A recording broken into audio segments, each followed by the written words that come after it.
Hola, ¿qué tal? Mi nombre es Paloma Velarde. Soy estudiante de fisioterapia.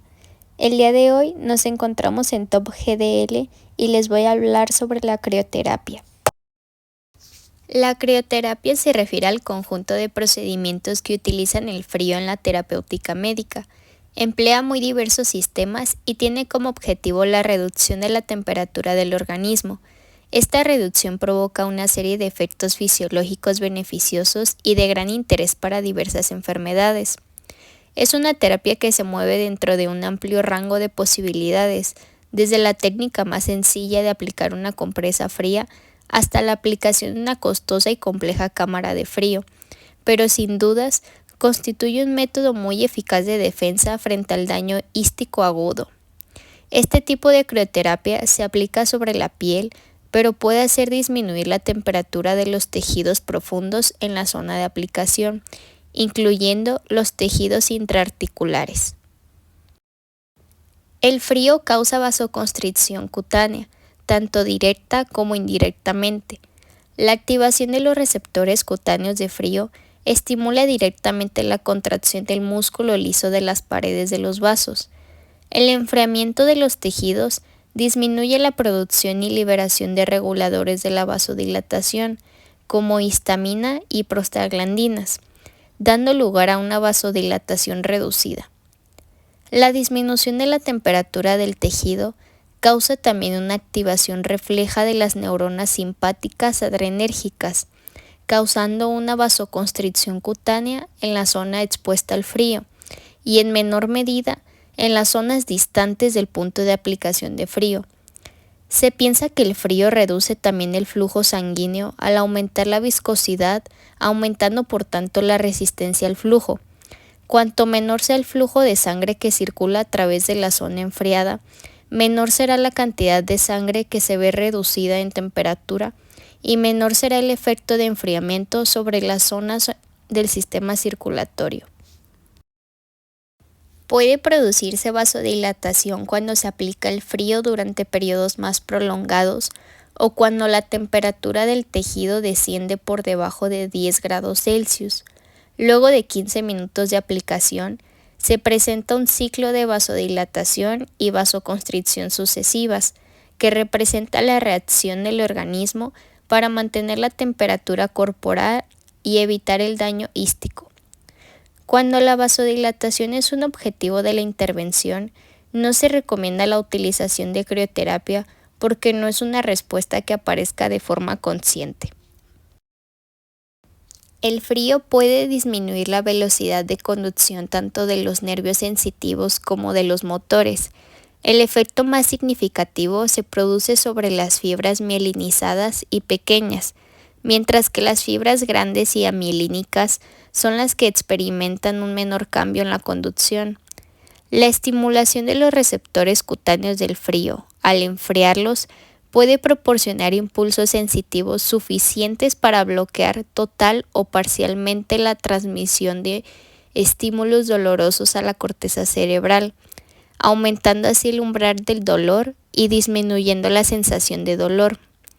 Este bloqueo de la sensación de dolor puede reducir también el espasmo muscular al interrumpir el ciclo dolor-espasmo-dolor.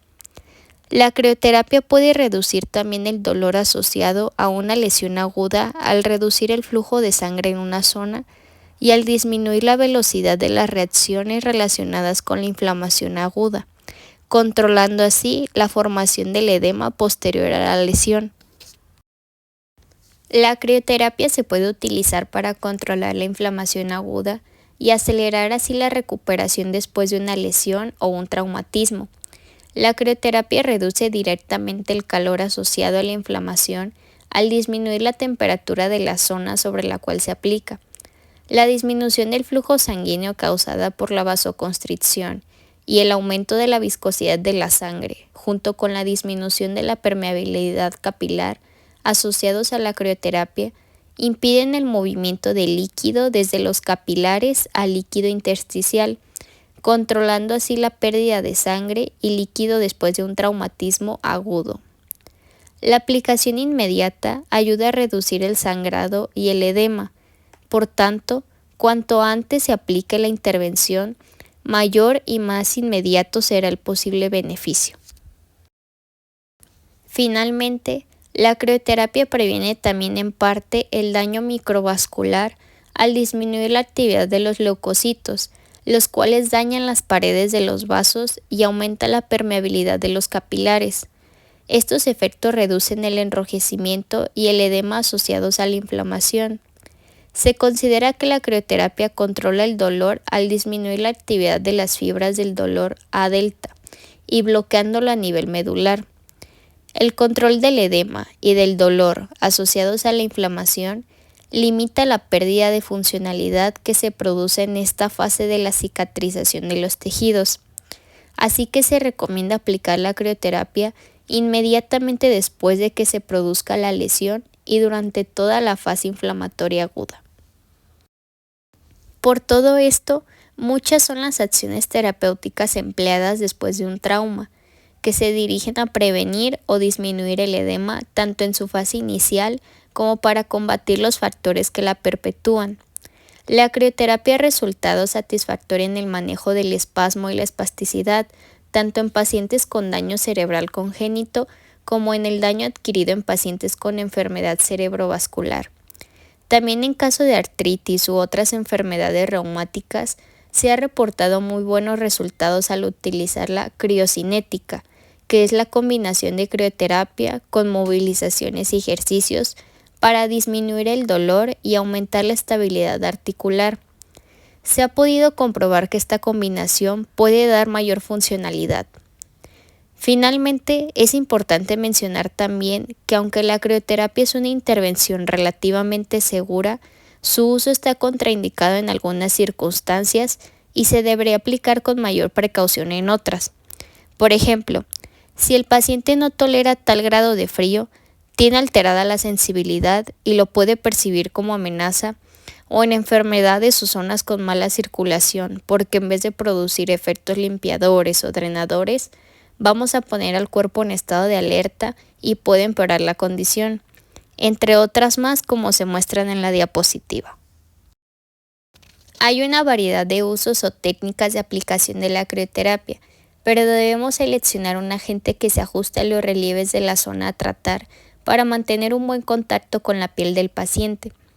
Con agentes que enfrían por conducción o convección, como las bolsas de frío o un baño de hidromasaje frío, se debe mantener un buen contacto entre el agente y el cuerpo del paciente en todo momento para conseguir el máximo ritmo de enfriamiento.